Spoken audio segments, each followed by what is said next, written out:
అకౌంట్లో future savings కాదు, savings ఎలాగో ఉంటాయి, ఫ్యూచర్ ఇన్వెస్ట్మెంట్స్ అలాంటివి అదేం లేవు. మా బాబు ఇదేంటిది ఎల్ఐసి కడతాడు. ఎల్ఐసి కాదు, ఎల్ఐసి అంటే తర్వాత విషయం. ఫ్యూచర్ ఇన్వెస్ట్మెంట్ అంటే ఇప్పుడు మీ పెళ్ళైన తర్వాత పిల్లలకి, భార్యకి, మీకు అదేం కట్టలేదు అన్న. అవి చూసుకోండి. అవి ఎందుకంటే తర్వాత ఇప్పుడు నేను చెప్తున్నాను కదా, తర్వాత మామూలుగా ఉంటుంది సంగతి, చాలా దారుణంగా ఉంటుంది. తర్వాత ఇప్పుడు ఫ్రెండ్స్ అంటారు, అందరూ ఎవరి లైఫ్ లో పడిపోయి తర్వాత ఎవరు ఎలా ఉన్నా కూడా అనుకోవడానికి ఫోన్ కూడా చేయలేరు. మీరే చూసుకోవాలి. నా గురించి ఎక్కువ ఆలోచిస్తారు కానీ తర్వాత ఆలోచించి పక్కన, ఎందుకంటే వాళ్ళకి ఫ్యూచర్ వచ్చేస్తుంది కదా ప్రెసెంట్.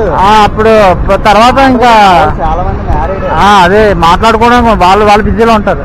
స్టేట్ బ్యాంక్ కొంచెం వాళ్ళు ఇంట్రెస్ట్ తక్కువ వచ్చినా నమ్మకం ఉంటుంది. లేదు రేట్లు ఎక్కువ కావాలంటే ఇంట్రెస్ట్ పడితే మెయిన్ ప్రైవేట్ బ్యాంకులు కొన్ని పెద్ద పెద్ద ఉన్నాయి కదా, ఐసిఐసిఐ, హెచ్డిఎఫ్సి అలాంటివి చూసుకుని ఎస్ఐపి చేసుకోండి.